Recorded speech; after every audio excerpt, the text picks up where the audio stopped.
You know, I like how I had to tear through stacks and stacks and stacks of these just to find a prop for this vlog. This is even half of the VHS tapes I've collected over the years, from since I was a kid to scourging on eBay, looking through like libraries and stuff. Like we're talking about like boxes. If you can just see that for a second, there's like, let's see here, 1, 2, 3, 4, 5, 6, 7, 8, 9, 9 cases. Something's wrong with me. No, I had to dig it out just for this, so I could sit right here. Maybe it'll stay. Oh, it is staying. What do you know? It's a miracle.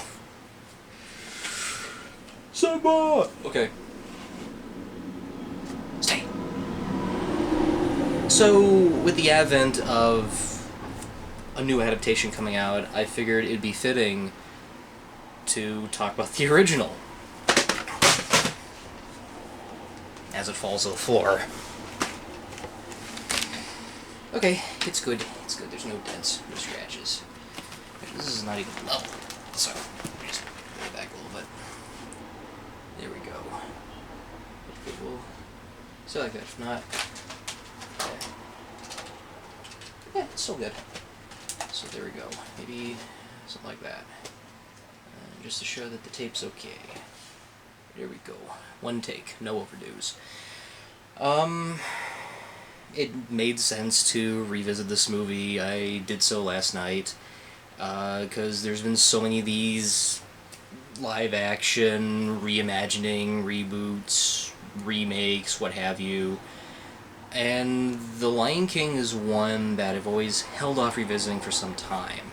It was one of those feature films that I never really thought back as the grand masterpiece of Disney's work, even though it says right here, oh, Walt Disney masterpiece. It never really clicked that big to me, like some of the other ones that I constantly saw as a kid, like 101 Dalmatians, Great Mouse Detective. Aladdin took a little while getting into. Because I have that thing where if there's one thing that kind of scares me or freaks me out, I just kind of distance for a little bit and wait until I get older. And for me, it was the Cave of Wonders sequence.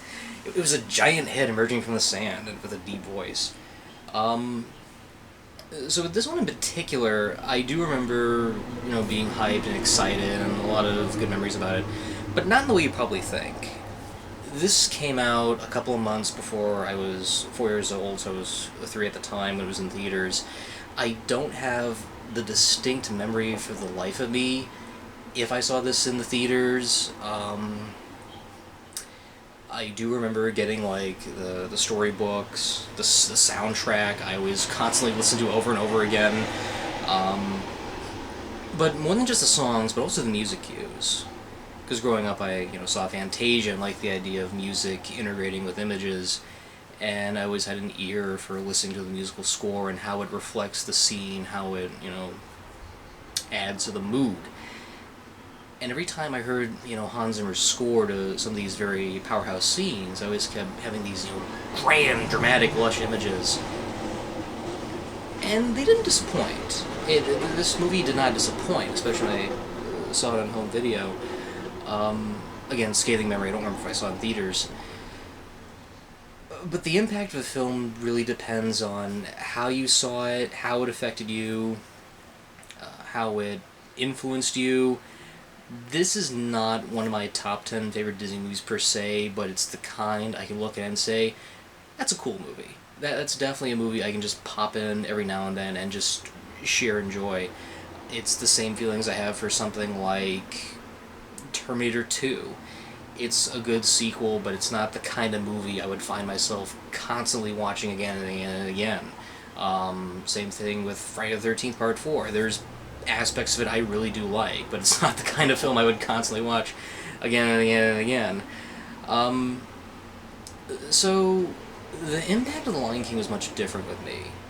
Much, much, much different. It was sort of on par with, bear me for a moment here, a bad example of this kind of movie. An example of the total opposite would probably be the Page Master, because I remember getting like the storybooks and stuff like that. I even had like the original plush dolls. And when I finally got the home videotape, I think the VCR played it once around, and as we were rewinding it, it somehow ate the tape. Like, the little tape just snapped, and so I never fully grew up with that in my life. I never did, and so I had to look to the books and everything just to see how the film plays out, and then finally I see it as an adult, and it's like, oh, this doesn't hold up as well as I thought. That was not the case with The Lion King. As you can see, the tape is still intact. It's a case where I did see it a lot growing up, but it was one of those that never really had, like, a huge impact. But at best, I did think it was a good movie. I, at the very least, thought it was spectacular. And it's very interesting just seeing how everyone's looking back on it and saying, you know, how would you... Did they think it would be a masterpiece? Did they think it would be this big? And at the time, even the studio was like, oh, this is just one of our underdog kind of pictures. It's not something we would really put out there. But then the effort and the craft and the people they plugged into it, it's just so interesting looking back on it now and seeing how much of a phenomenon it's made. The songs are constantly being sung. The characters are still charming and likable, even the villain and such. So, what does The Lion King mean to me in that case? I think it's a movie about life. There are things that happen when we are young. There are things that happen when we get old. We learn there is a wonder to certain things. We have a perspective of what we'll be like when we get older. There are times when bad things will happen to us when we're young. And getting older, we sort of try to distance ourselves from those things. And then finally we realize we do have the distinctive will to actually go back, face our fears, or at the very least take responsibility for the things that we were meant to build up for, or at least the things that we dream to become. And I think in that aspect, that's where The Lion King works for me. That is the most highly aspect where it works. That's the message, in my opinion. Everything else is fine. The animation still looks gorgeous and epic. The music by Elton John is good. There's a couple of songs that are hum-worthy, but I don't like hum them 24/7 or anything like that. I think I like his covers more of the numbers than I do with the actual songs of the film. When they're performed in the film, they're fine. I don't outright hate them or anything. But I just like the little musical accompaniment that Elton puts into it, especially with Circle of Life. It has like this grand rock operatic feel to it. There's even little cues with the guitar I really like in there. The characters are okay, especially the voice acting. The voice acting, I believe, still holds up in a sense. This is the kind of movie you could do back then where you could pretty much, you know, be anything in any voice. There was no distinctive in mind for how to do it like this or how to do it like that. Especially the character of Simba in general. Again, this little innocent character that has these big hopes, these big things, and then something traumatic happens and he has to be on his own and learn how to accept the values of life, the good and the bad. Mufasa being, of course, the father-like figure. James Earl Jones, you can't go wrong with a voice like that. That mighty, powerful, dynamic voice, and the fact they got him again for the new movie that's coming out soon really shows the staying power of this character.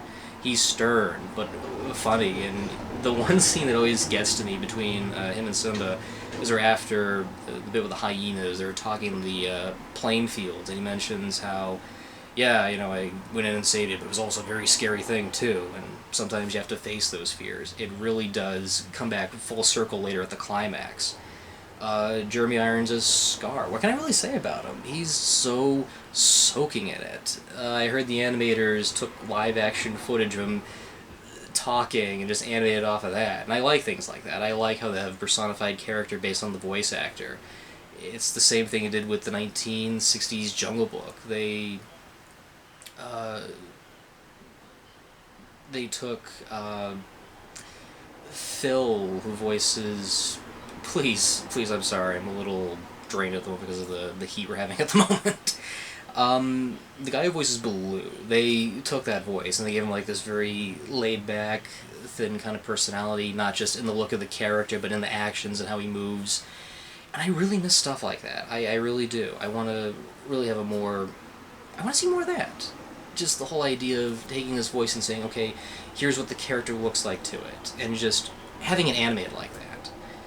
And in the case of Scar, it perfectly fits that. Animator Andrea Dija, I believe his name is. Please correct me if I'm wrong in terms of pronunciations. He always wanted to animate characters like Cruella de Vil, and it clearly shows in the animation these over-the-top movements, these sleek and slimy kind of things, these flamboyant moves. He does have a menace. He does have a really good menace and a presence, especially considering how he thinks his lot in life is to create this chaos to get his way, and he has this ultimate power, and he has literally nothing, he really has no idea what to do with it. He thinks, okay, I'll just sit back, let everything come on a platter, when really you have to go in there and actually do things to make the life worth living. And I think that's where people get a little faulty on that character, because he has that flamboyant presence, but in my view, he's just a very lazy character that just wants things his way, and he does it by force. Because he was supposed to be the next in line, and then Simba's born, just all like, oh great, I'm gonna do this one. I kinda would have been like if Jonathan Harris was voicing that character. He definitely could have been something. I apologize for the life of me, I can't remember the voice actress' name for Nala. She's pretty good too. I like the dynamic between her and Simba, the fact that they're both best friends, and then later on, he's very laid back and everything, and she goes, there's a service, there's a Kaji to come back to. I like that. Especially a little back and forth, like you can kind of see them just getting together, even though they're kind of playing around being friends and such. Rowan Atkinson's Zazu, what can I say about that? He has some good lines. Timon and Pumbaa I can't really do justice for. They hold up pretty fine. It's the basic aspect of comic relief, and their view of life, and how it's just this laid-back, open market of the world, with insects, and how life is beautiful and everything. It's just, don't worry about everything. And that's where the aspect of this movie comes in that I found very interesting when watching it again last night. It's all these different views of the world just crunched in together, and not since... Well, no, that's wrong of me saying that, comparing it to an older title, because I'd be like, oh, it's been a while since you've seen this one. What I mean to say is, I like it when movies present a different view of a life point, and just show the positives and the negatives of that aspect of life, because it shapes the character, it molds the character, because he starts off with no identity, and in the end he actually does have an identity. So in that regards, I can see why this movie has held up over time. I can see why it has such a huge audience, because of those aspects. And I find it very intriguing that Disney didn't think this was going to be a huge hit, but then over time, when they were working on it and plugging these things in, they realized, we got something here. We really got something here. We want to put it out there.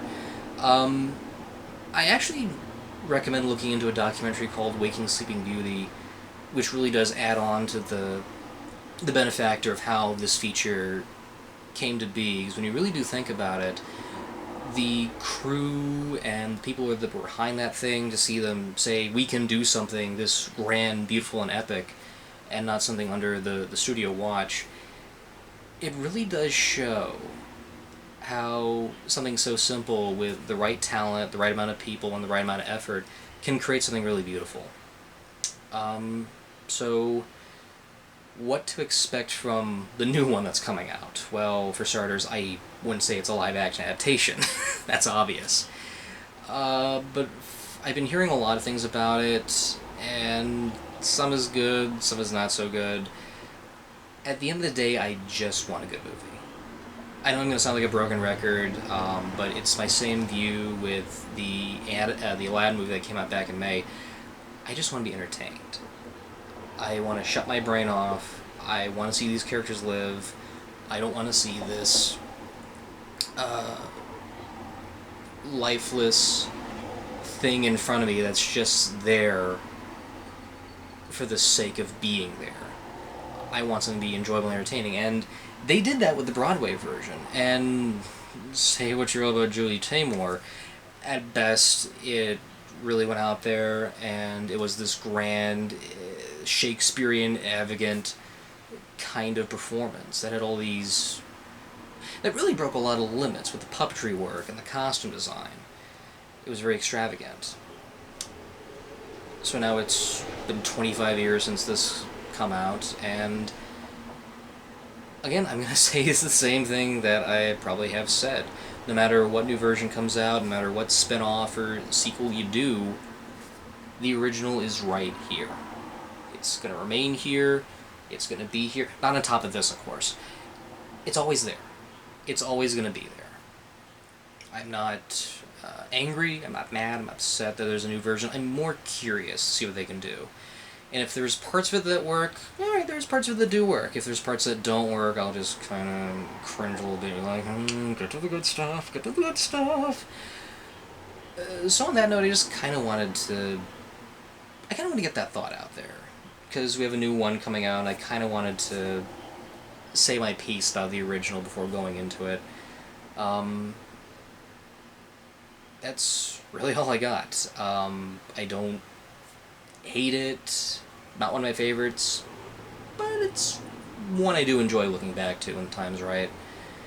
And I think this is a pretty good time to revisit it and see exactly what was behind it and whether it holds up or not. So on that note, there is a new episode of Vaulting I am working on. It's going to be a lot of fun. Hope I'll get filming out of the way tomorrow for it. I got scripting done. And hopefully within the week you'll see another video of me talking about the new version. Whether it's good, whether it's bad, or whether it's mediocre, at the end of the day, I saw a movie, and I'm always glad to get my opinion out there, because as you can see, I eat, live, breathe cinema in any form. And nothing is going to stop me from that. So, I hope you like this little display I have here. You know, maybe sometime I should actually show the collection I have here, because it's amazing to see how many things I've collected over the years. It's like Ariel. It's like, you want a thing about? I got 20. I guess I could leave it as this little embarrassing tea. But you know, The Lion King never had that big of an impact on me. But Little Mermaid is a different case. Because of the animation, and I liked the character Ariel, kind of like the explorer that's so fascinated with the things above, wanting to know what it's like to, you know, be up there. And oh my goodness, when I was young, I had these slippers. They're probably made for girls, but I didn't care because that's how much I liked the movie. Oh my goodness, they had the head of Ariel on it, like a figurine doll. And sometimes I would turn it around and just kind of talk to it, like, you know, hey, how you doing? Yeah, I'm fine. How are you? Okay, back to your work. That was the wrong way to end it. Okay, back to what you're doing. I'll go to what I'm doing. That really shows how the impact of a film can last on someone, and I can name a couple off the fly, especially ones I've seen at the drive-in and theaters, that still left an impact on me, regardless of how they are.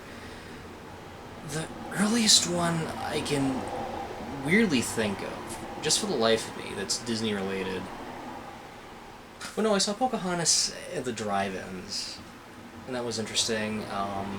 I do remember seeing Hercules and liking the Hydra fight in theaters. I remember seeing that one in the drive-in as well. James and the Giant Peach I remember seeing when my mother was pregnant with my sister. At the end of the movie, I was like, I think my little sister did too.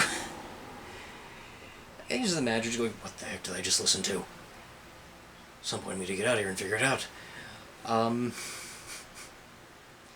think the one that had the most interesting effect on me was Hunchback of Notre Dame. I never got that movie in my collection because of the villain Frollo. Because there was this one shot in the opening where he's on a horse, and it looked like he was going to jump out of the theater and come after us. I didn't hate Hunchback, but because of that one thing, that's the reason why when I was like 5 at the time that came out. Again, Birthday was August, Hunchback came out much earlier. I just remember coming out of that thing going, this is not the movie I kind of want to get. All because of the villain. I like it now. It's one of my favorite Disney movies, to be honest, even though it has problems. Yeah, I'm just ranting at the moment about past memories. This is what happens to me when I'm affiliated with the past. I'm just like digging into a little scrapbook of stuff. that's how I feel about The Lion King, and when you see me next time, it's on to the new one. So with that, I bid you adieu. I gotta find a way to clean all this up.